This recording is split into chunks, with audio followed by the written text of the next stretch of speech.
Menyambut 26 tahun reformasi, ratusan mahasiswa menggelar demonstrasi di depan gedung DPRD Kota Malang, Jawa Timur. Awalnya aksi ini berjalan kondusif, namun massa mulai kesal karena tidak ada satupun anggota dewan yang menemui dan menerima aspirasi mereka.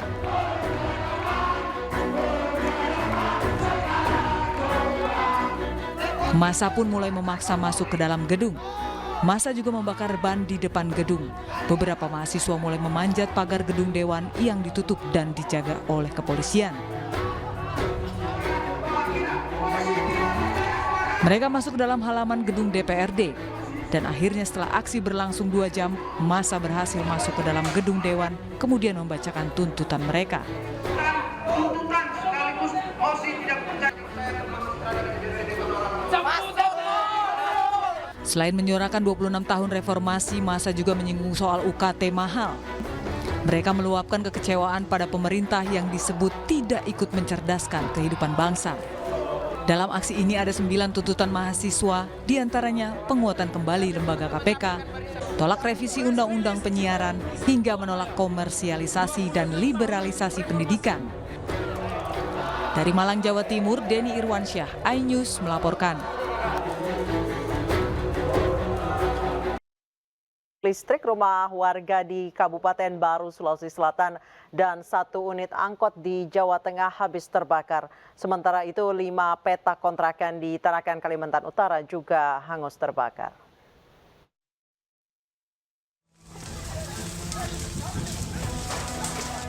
Kebakaran melanda rumah warga di Dusun Cilalang Utara, Kabupaten Baru, Sulawesi Selatan, Senin malam. Material rumah yang terbuat dari kayu membuat api dengan cepat membesar dan melalap seluruh bangunan. 7 unit mobil damkar diterjunkan ke lokasi guna memadamkan api dibantu warga setempat. Diduga kebakaran terjadi akibat korsleting listrik. Diketahui pemilik rumah merupakan seorang pria yang akan segera menggelar lamaran dan pernikahan. Akibat peristiwa ini korban mengalami kerugian ratusan juta rupiah. Karena uang sebesar 50 juta, 1 set perhiasan emas serta beras yang akan digunakan untuk lamaran ludes dilalap api. Beruntung tidak ada korban jiwa.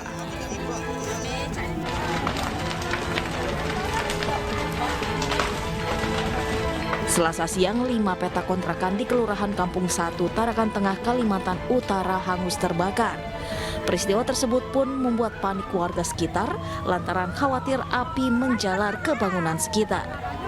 Tim pemadam kebakaran yang tiba di lokasi langsung berjibaku memadamkan api. Berselang setengah jam kemudian, api berhasil dipadamkan. Meski tidak ada korban jiwa dalam peristiwa ini, namun 5 keluarga kehilangan tempat tinggal dan pemilik kontrakan menderita kerugian hingga ratusan juta rupiah. Sementara itu, penyebab kebakaran masih dalam penyelidikan pihak berwajib. Gimana penyu? Orang ngerti sih duwe. Sementara itu diduga akibat korsleting listrik pada bagian mesin, sebuah angkutan kota jurusan Salatiga, Kembang Sari, Jawa Tengah terbakar Selasa siang. Kebakaran bermula saat mesin angkot akan dipanaskan sang sopir. Namun setelah beberapa kali coba di starter, mesin angkot tidak kunjung hidup sehingga sopir meninggalkan angkotnya untuk mencari pertolongan agar bisa didorong. Naas baru ditinggal beberapa langkah muncul kepulan asap pekat dari bagian mesin yang disusul dengan kobaran api. Meski sempat mencoba dipadamkan, namun kobaran api justru semakin besar hingga menghanguskan seluruh badan angkot. Diduga kebakaran disebabkan korsleting listrik di bagian mesin. Api baru berhasil dipadamkan setelah petugas damkar diterjunkan ke lokasi. Akibat peristiwa ini kerugian yang diderita pemilik angkot ditaksir mencapai puluhan juta rupiah. Tim Liputan iNews melaporkan. Pelaku pengancaman seksual secara daring dan pengancaman pembunuhan kepada seorang perempuan ditangkap polisi. Pelaku ditangkap di rumahnya di kawasan Jalan Kebraon, Surabaya. Dia dengan kata-kata bijak loh Kak. Kata-kata apa dulu? Nasihatnya dia kayak rajin sholat, langsung apa? Inilah pelaku pelecehan seksual secara daring dan pengancaman pembunuhan berinisial AP, warga Kebraun, Surabaya, Jawa Timur terhadap seorang wanita cantik berusia 27 tahun, warga Gayungan, Kota Surabaya. Pelaku ditangkap di rumahnya oleh unit 5 Siber di Reskrim Sus Polda Jawa Timur. Sebelumnya korban mengaku telah mengalami pelecehan seksual secara daring dan teror ancaman pembunuhan dari teman semasa sekolahnya yakni AP selama 10 tahun lamanya. Pelaku meneror korban dengan mengirimkan foto alat kelamin melalui pesan di media sosial. Bahkan pelaku sengaja membuat ratusan akun media sosial untuk menebar teror hingga ancaman pembunuhan kepada korban. Dan melakukan penjemputan terhadap pelaku karena dikhawatirkan melarikan diri. Dan artinya untuk pelapor hari ini langsung dilakukan pemeriksaan ini? Betul, kami harus segera melakukan pemeriksaan terhadap korban untuk menindaklanjuti laporan dari korban. Akibat perbuatannya, pelaku kini ditahan di Polda Jawa Timur karena diduga melanggar Undang-Undang ITE dengan ancaman hukuman maksimal 6 tahun penjara. Dari Surabaya, Jawa Timur, Rahmat Ilyasan, iNews melaporkan. Area pencarian korban banjir lahar dingin diperluas. Selain menggunakan alat berat, pencarian korban hilang juga menggunakan anjing pelacak.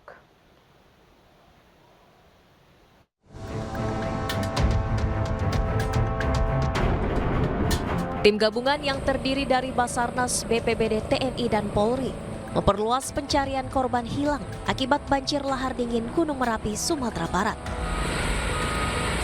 Dalam pencarian korban hilang, tim SAR membagi ke dalam beberapa tim.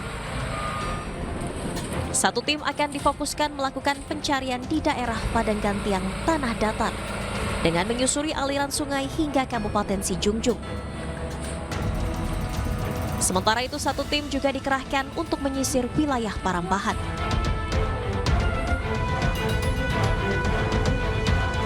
Setidaknya 121 personil tim SAR gabungan dikerahkan untuk mencari korban hilang akibat banjir lahar dingin.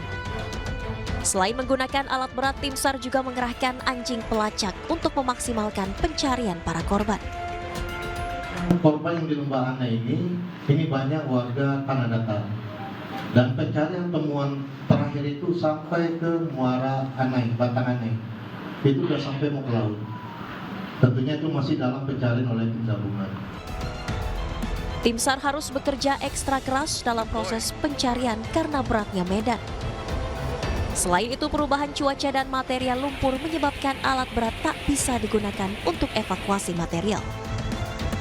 Tim Liputan iNews melaporkan. Presiden Joko Widodo kunjungi lokasi banjir bandang di Agam, Sumatera Barat untuk bertemu dengan korban di pengungsian. Dalam kunjungannya, Presiden Joko Widodo didampingi Menteri Koordinasi Bidang Pembangunan Manusia dan Kebudayaan Muhadjir Effendi, Sekretaris Militer Presiden Majen TNI Rudi Saladin, dan Menteri PUPR Basuki Hadi Mulyono. Selain melihat lokasi banjir bandang, Presiden bersama rombongan juga melihat kondisi pengungsi di Agam, Sumatera Barat. Presiden Joko Widodo meminta penanganan korban banjir dipercepat, baik dari perbaikan rumah rusak hingga pemberian bantuan.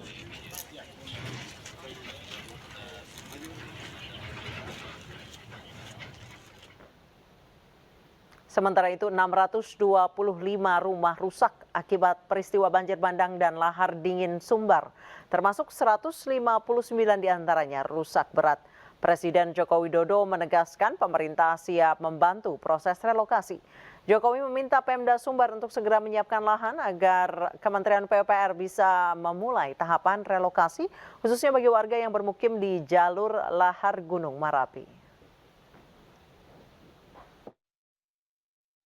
Juga untuk rumah-rumah yang rusak, ada 625 rumah, baik yang berat, yang sedang maupun yang ringan. Yang berat ada 159 rumah, sudah terdata semuanya. Ini nanti kalau ada yang memang harus direlokasi.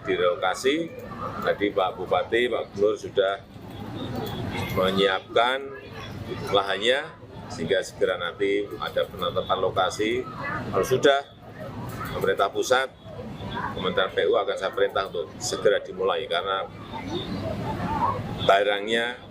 Terkait relokasi yang akan dilakukan pemerintah pasca banjir bandang di Agam, Sumatera Barat, kami telah terhubung dengan Firdaus Putra Tunggal selaku Wali Nagari Bukit Bata Bua. Selamat malam, Pak Firdaus. Ya, selamat malam. Pak Firdaus, sejauh ini Presiden Joko Widodo meminta pemerintah Sumatera Barat untuk menyiapkan lahan untuk relokasi. Sejauh ini apakah sudah mulai dipetakan, Pak? Kira-kira warga yang berada di jalur aliran lahar dingin ini dipindah ke mana? Ya, untuk sementara itu kita sudah coba untuk pertama sekali itu mengedukasi yang masyarakat untuk agar mau pindah dari lokasi. Masyarakatnya sendiri mau pindah atau tidak, Pak? Ya, untuk masyarakat sendiri itu masih ada beberapa yang belum menyatakan siap karena masih ingin berdiskusi dengan keluarga yang lain. Tapi sebagian yang lain sudah ada 27 kakak yang siap untuk menyatakan pindah. Baik, 27 dari total berapa, Pak, yang setuju, Pak? Terkhusus untuk Nagari Bukit Batabu itu dari 67 rumah ya. Oke. Berarti baru sekitar 30% yang setuju ya, Pak, dari total kakak yang ada di wilayah Bapak. Iya, baru sedikit lebih kurang 30%. Yang lainnya kita masih menunggu karena sudah kita sampaikan dan sudah kita coba untuk mengedukasi masyarakat. Apa alasannya mereka tidak mau pindah, Pak? Ya, pertama alasan mereka karena tidak siap untuk meninggalkan tempat mereka ini.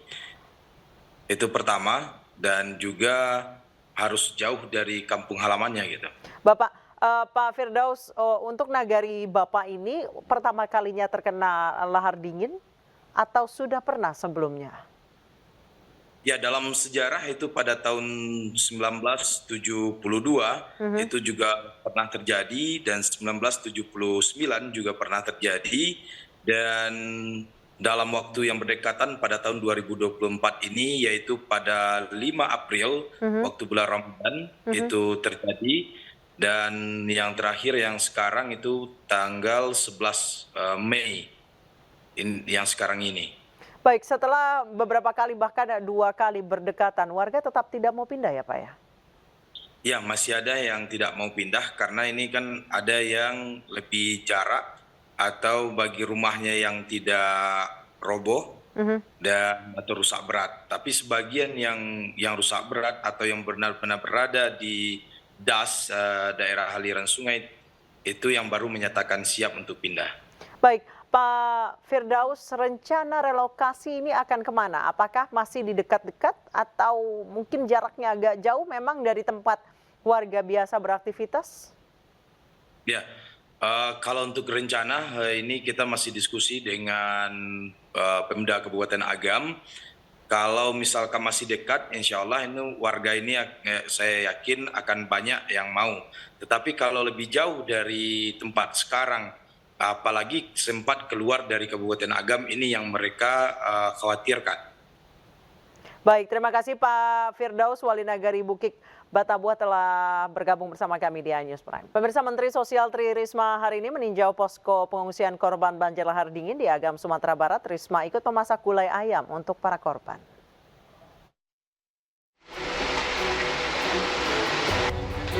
Menteri Sosial Tri Risma hari ini mendatangi posko pengungsian korban banjir lahar dingin Gunung Merapi di Kabupaten Agam, Sumatera Barat.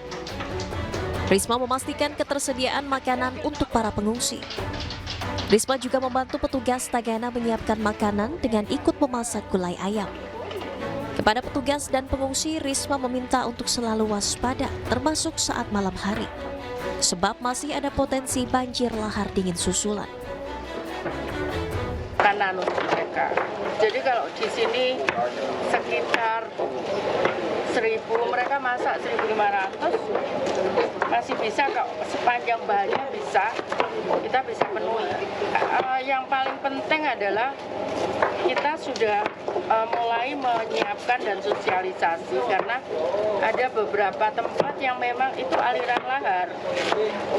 Jadi karena itu masyarakat harus sangat waspada, terutama saat malam hari, saat terlelap, terutama untuk yang lansia. Bencana yang terjadi di sejumlah daerah di Sumatera Barat ini menelan 61 korban jiwa. sementara 11 korban lainnya hilang. Adapun status tanggap darurat tanah longsor dan banjir bandang berlangsung selama 14 hari hingga 25 Mei 2024. Dari Agam, Sumatera Barat, Wahyu Sikumbang, iNews melaporkan. Sementara itu, Hakim Mahkamah Agung memberikan bantuan kepada korban banjir bandang yang terjadi di Sumatera Barat. Hakim Mahkamah Agung mengumpulkan dana dari para hakim di seluruh Indonesia untuk ikut serta memberikan bantuan kepada korban.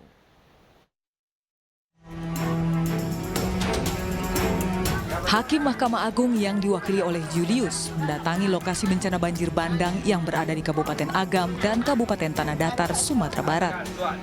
Mewakili organisasi hakim di Indonesia, salah satunya Perkumpulan Hakim Tuah Sakato, memberikan bantuan berupa uang tunai kepada korban banjir bandang di Sumatera Barat. Saat ini organisasi hakim seluruh Indonesia juga tengah mengumpulkan dana untuk para korban bencana banjir bandang lahar dingin Gunung Merapi. Maupun Hakim Agung dan Mahkamah Agung, keluarga besar Mahkamah Agung dan seluruh jajaran peradilan. Untuk khusus lagi karena di daerah Sumatera Barat juga ada saudara para hakim kita dipimpin di Padang dari seluruh keluarga besar peradilan yang ada di dalam perguruan tinggi Padang. Penyerahan bantuan tersebut sebagai wujud perhatian terhadap korban-korban bencana banjir bandang yang terjadi di wilayah tersebut. Dari Kabupaten Tanah Datar, Sumatera Barat, Agung Sulistyo, iNews melaporkan.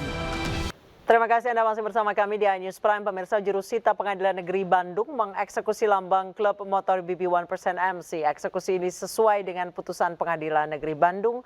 BB 1% MC diwajibkan membubarkan diri.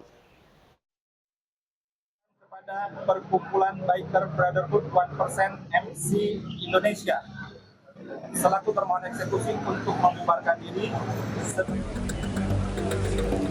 Jurusita Pengadilan Negeri Bandung mengeksekusi lambang klub motor Bikers Brotherhood 1% MC di Jalan Pajajaran nomor 42 Kota Bandung, Jawa Barat. Pembacaan berita acara eksekusi lambang klub motor BB 1% MC ini dilakukan oleh Jurusita Pengadilan Negeri Bandung. Eksekusi ini sesuai dengan permohonan BBMC Indonesia kepada BB 1% MC sesuai putusan Mahkamah Agung. Dalam putusannya, selain menyita logo BB 1% MC dan tidak diperbolehkan menggunakan logo, pihak tergugat pun diwajibkan untuk membubarkan diri. Pelaksanaan eksekusi terkait dengan penarikan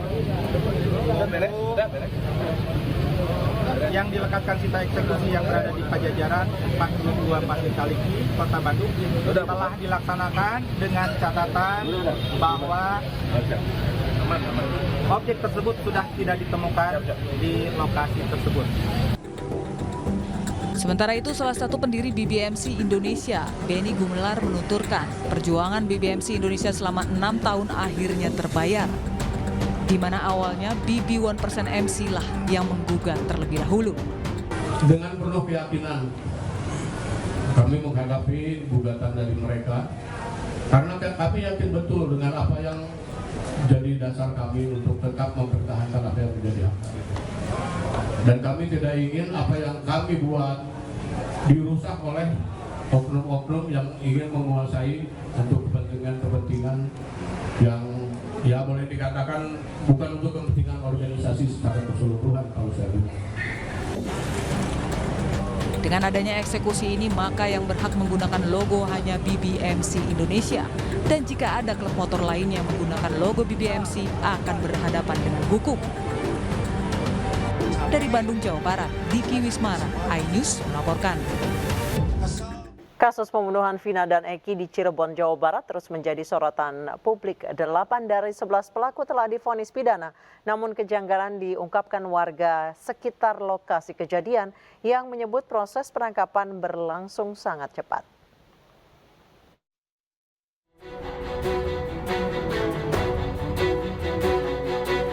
Di lokasi inilah Vina dan Rizky atau Eki dihabisi kawanan geng motor pada Agustus 2016 lalu. Kebon yang berada di gang sempit Jalan Perjuangan, Kecamatan Kesambi, Kota Cirebon menjadi saksi kebengisan kawanan geng motor saat mengambil nyawa dari kedua sejoli tersebut. Bahkan di tempat ini korban Vina diruda paksa secara bergantian oleh para pelaku sebelum membuang jasadnya di flyover Talun seolah-olah kecelakaan. Di lokasi ini pula, kepolisian Polres Cirebon Kota menangkap ke-8 pelaku. Namun kejanggalan demi kejanggalan terkuak. Salah satunya yaitu proses penangkapan ke-8 pelaku yang terbilang berlangsung sangat cepat. Hal ini diungkapkan oleh saksi mata yang menyaksikan langsung kejanggalan proses penangkapan di sekitar lokasi. Pas waktu itu kejadiannya itu pas waktu penangkapannya di sini. Pas saya lagi ada jualan sore di sini masih belum tutup. Dikira saya ada anak-anak ditangkepin tuh, kirain tuh mau dibawa kemana gitu, nggak tahu soalnya cepat gitu gerakannya itu, nggak ditanyain siapa-siapanya tuh, tangkepin aja kan gitu. Oh berarti main tangkap langsung bawa? Iya kan dipakai mobil. Oh berarti nggak ada interogasi di lapangan? Nggak ada, sebelumnya kan tangkap dulu. Mungkin diinterogasinya mungkin di sana, nggak tahu ya. Sementara itu, saat ini petugas kepolisian masih mencari ketiga DPO yang masih berkeliaran. Bahkan tim dari Mabes Polri harus turun tangan untuk mengungkap kasus pembunuhan terhadap Vina dan Eki. Dari Cirebon, Jawa Barat, Toy Iskandar, iNews melaporkan. Menanggapi pernyataan pengacara terpidana yang menilai adanya kejanggalan dalam kasus pembunuhan Vina, kakak Vina angkat bicara. Ia menyindir dengan menyatakan penjara penuh jika maling mengaku.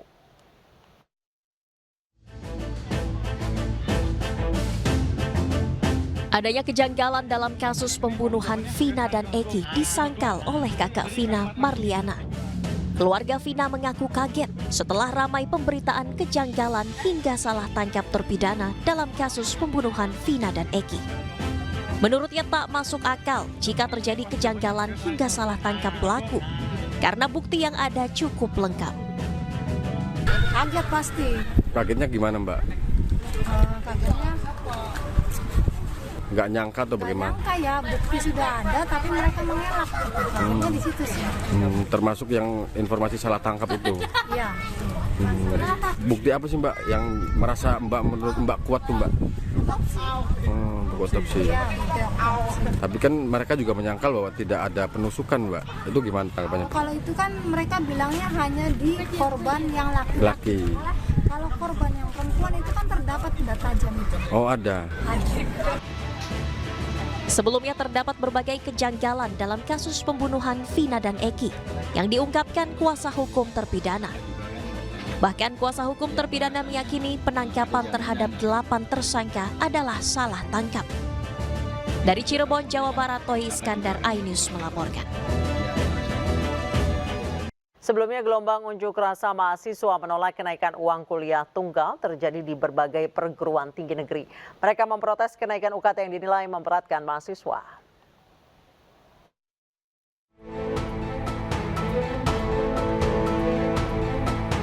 Kenaikan uang kuliah tunggal di sejumlah perguruan tinggi negeri memicu gelombang unjuk rasa.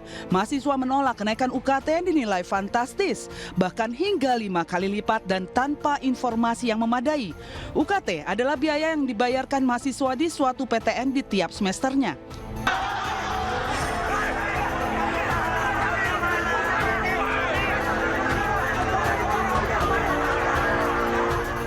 Kericuhan terjadi saat ratusan mahasiswa berunjuk rasa di Universitas Jenderal Sudirman Purwokerto, Jawa Tengah. Mahasiswa adu mulut dan saling dorong dengan petugas keamanan kampus saat memaksa masuk ke gedung rektorat. Akibatnya sejumlah kaca di gedung rektorat pecah. Setelah saling dorong, mahasiswa menerobos masuk gedung. Namun saat itu Rektor Unsud sedang berada di luar kota. Para mahasiswa memprotes kenaikan UKT yang terlalu tinggi. UKT tahun 2024 bahkan naik 5 kali lipat dibandingkan tahun sebelumnya. Pihak kampus beralasan kenaikan UKT didasarkan pada berbagai pertimbangan. Salah satu biaya UKT yang belum pernah mengalami penyesuaian sejak tahun 2012.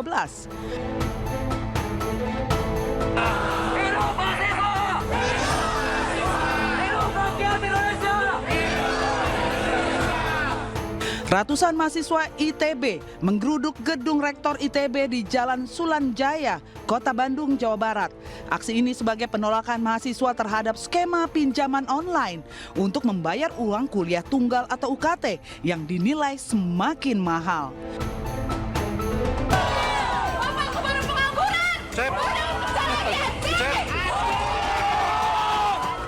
Sebelumnya, ITB bekerja sama dengan ratusan jasa pinjaman online, Dana Cita, untuk pembayaran UKT. Pembayaran UKT dengan pinjol dilakukan dengan rentang waktu 12 bulan. Tim Liputan iNews melaporkan. Setelah tinggal selama 9 hari di Madinah, mulai 20 Mei sampai 1 Juni jemaah haji Indonesia diberangkatkan ke Mekah untuk menjalani umroh wajib dan rangkaian ritual ibadah haji.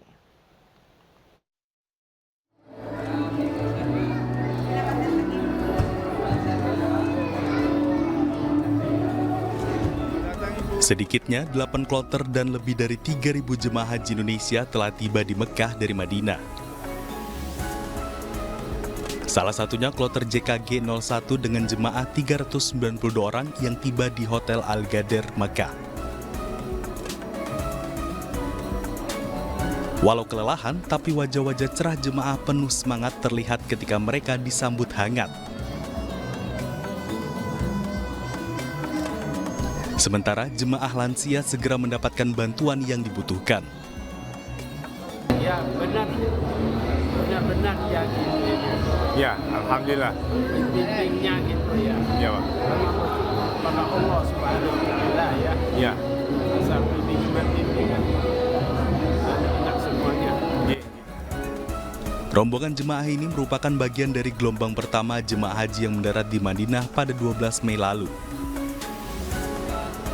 Dari Mekah, jemaah haji Indonesia akan tinggal di 170 hotel yang berada di 5 wilayah di sekitar Masjidil Haram.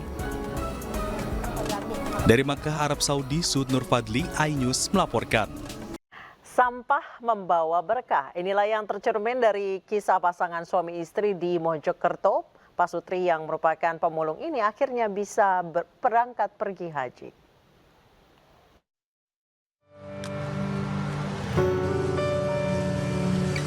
Tumpukan sampah ini bukan sampah biasa, melainkan merupakan tumpukan rejeki bagi pasangan suami istri desa Karangdieng, Kutorejo, Mojokerto, Jawa Timur. Kumaidi, 48 tahun dan istrinya Siti Fatimah berusia 45 tahun. Keduanya merupakan pemulung sampah sejak lama. Namun berkat kegigihannya meraih mimpi, Pak Sutri ini akhirnya bisa dipanggil ke rumah Allah tahun ini. Ya, mereka akan pergi haji berkunjung ke rumah Allah yang ada di Arab Saudi. Pak Sutri ini mendaftar haji sejak tahun 2011. Perlahan-lahan mereka menyetor dana haji dari hasil memulung sampah sehari-hari. Kini mereka dapat bernafas lega, cita-cita mereka menuju ke Mekah akhirnya tercapai juga. Angkat tahun ini. Itu dulu daftarnya tahun berapa sih Pak? Tahun 2011. 2011 itu gimana ceritanya? Sebelumnya itu mau beli tanah, terus tidak jadi. Lalu saya buat daftar haji itu. Ya dapat kumpulaken. Nggih, dikumpulkan jadi 500 kula setoraken. Kalau bapaknya ini sehari-hari kerjanya apa sih, Bu? Nggih, patos rosokan. Nggih. Kalau ibunya? Nggih. Sama-sama berdua. Nggih. Kementerian Agama Kabupaten Mojokerto akan memberangkatkan 1.378 calon jamaah haji. Semuanya akan berangkat pada tanggal 28 Mei mendatang, terbagi dalam 3 kloter embarkasi Surabaya, Jawa Timur. Dari Mojokerto, Jawa Timur, Salahuddin, iNews melaporkan. Petugas penyelenggara ibadah haji menyita sejumlah barang terlarang milik jemaah calon haji lansia. Diketahui setiap tahunnya jemaah calon haji lansia kerap ditemui membawa pisau atau gunting.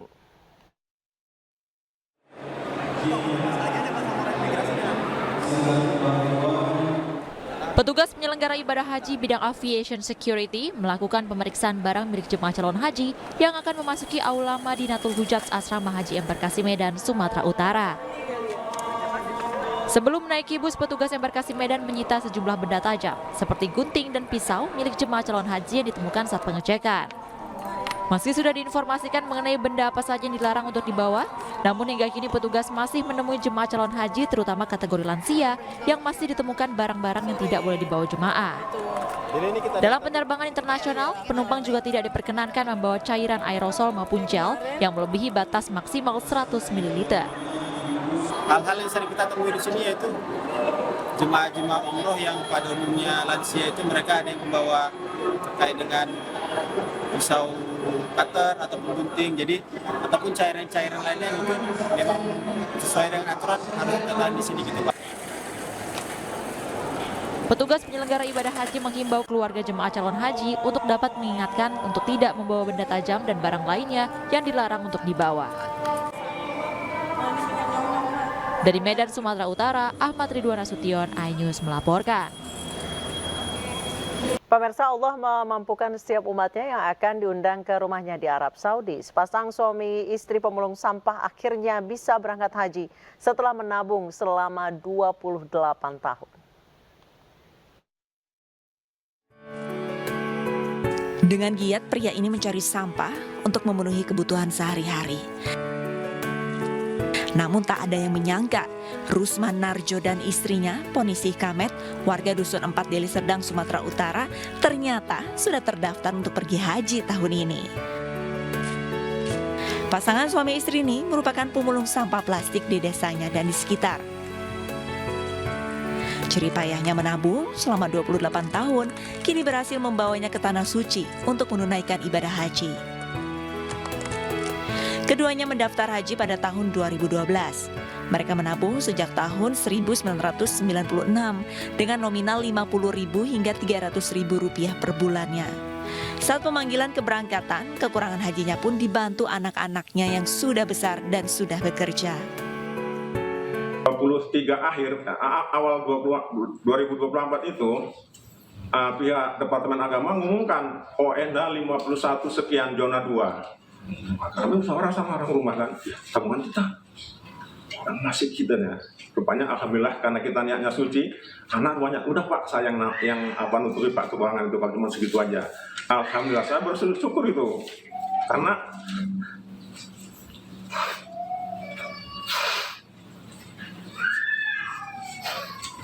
saya akan mintakan Mak.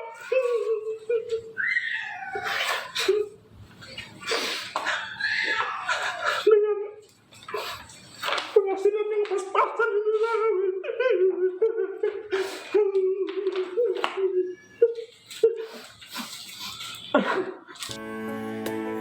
Rusman dan Ponisi akan berangkat bersama 51 orang lainnya dalam kloter 14 embarkasi Deli Serdang.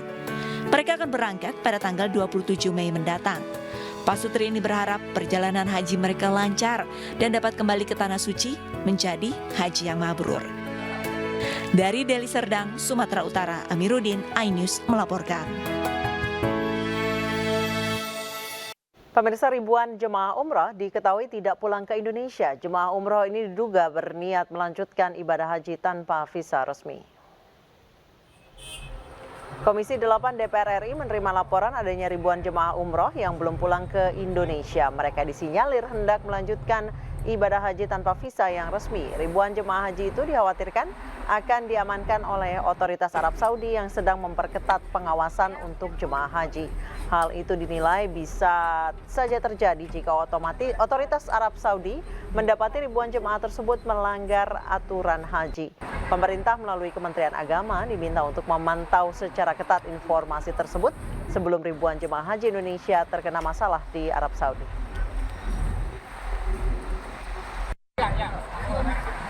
Arab Nabi ya kan membolehkan jemaah haji itu sampai tanggal 29 Zulkaidah itu 6 Juni.